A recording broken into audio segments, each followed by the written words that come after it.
vie. Mmh. Donc, moi, j'ai aucun souci.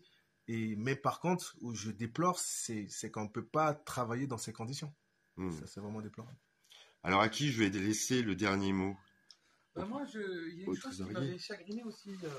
Le maire nous avait parlé que nos adhérents n'avaient pas eu leur tenue et qu'ils payaient un maillot 90 €. J'étais choqué d'entendre ça, quoi. Nous, il faut savoir que chaque enfant, lorsqu'il vient, il a un ballon en cuir. Je vais dire un ballon en cuir, hein, un sac de très grande qualité, une tenue d'entraînement réversible et une tenue de match réversible avec leur numéro. On D'accord. floque. C'est-à-dire, ils ont tout ça, qu'ils payent et qu'ils gardent pendant 4 ans, parce que tous les 4 ans, on change nos jeux de maillot. On a une catégorie, c'est les baby baskets, où on n'avait plus de tenue d'entraînement, parce qu'ils ont eu leur ballon, ils ont eu leur sac, ils ont eu leur maillot, mais on n'avait plus de tenue d'entraînement, qu'on a commandé, mais qui sont restés bloqués en douane. Mais on n'a qu'une catégorie, c'est-à-dire une quinzaine d'enfants qui n'ont pas leur tenue d'entraînement. J'ai bien dit leur tenue d'entraînement, mais qui ont leur équipement. Et Ok. qu'on remboursera si on ne réussit pas à avoir nos équipements. Alors, 90 € tout ça, aller faire un tour dans n'importe quel magasin de sport, c'est impossible.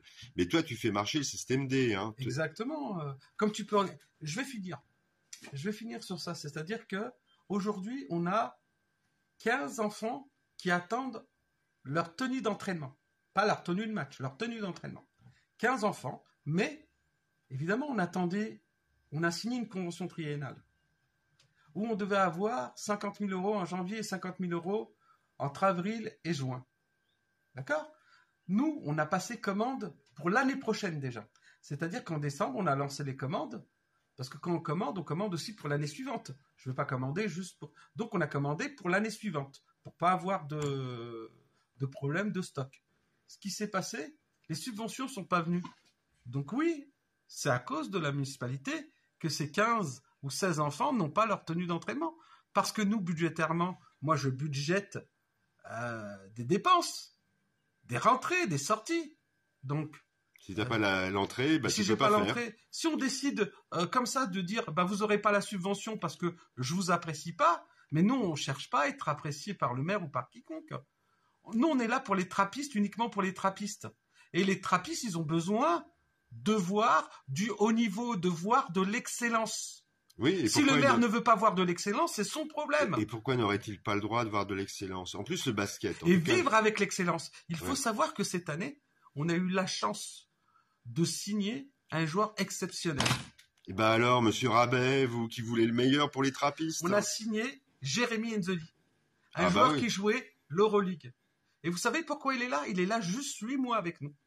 Parce que il monte son entreprise au Cameroun.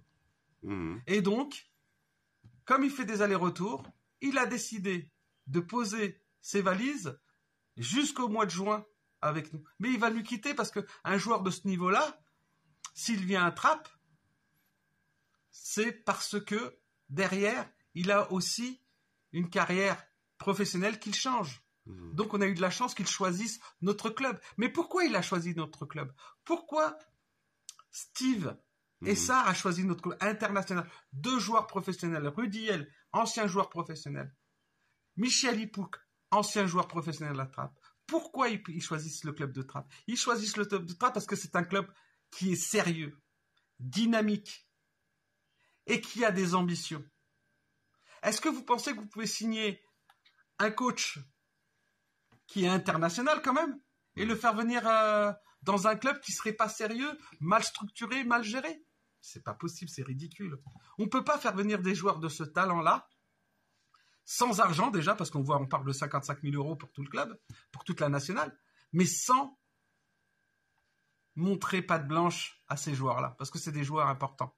Et on a quand même des joueurs qu'on forme et qui intègrent et qui jouent en national. On a un gamin de 16 ans quand même, qui a commencé l'année dernière. C'est peut-être mon fils, mais il joue avec la nationale. On a un joueur, on a Oussama Djenbaï, on a Charpentier, Souleymane Charpentier, on a Sambaba, qui est un joueur qu'on a récupéré alors qu'il jouait même pas dans son propre club, qu'on a formé, qu'on a développé. Pendant 3 ans qu'on a développé. Et maintenant, aujourd'hui, il joue en national, tant bien que mal, mais il essaye de jouer. Mais voilà. Vous voyez, monsieur le maire, il y a des talents ici. Il faut les aider, ces talents. et puis il faut soutenir le club de basket. Voilà. Nous, il y a une chose qui est importante. On ne veut pas être en conflit avec le maire. Ça ne nous intéresse pas. Mais la seule chose, c'est qu'on va faire valoir nos droits. Mais tu veux pas être agressé pour rien, quand même. Exactement, parce que les mensonges, c'est un petit peu usant. Mais ce qu'on veut, c'est avancer, qu'on avance ensemble. La ville de Trappes, elle n'appartient pas à M. Rabet, elle n'appartient pas à M. Belgacem. Le club de Trappes, il n'appartient pas à M. Rabet, il n'appartient pas à M. Belgacem, ni à M. Michelet.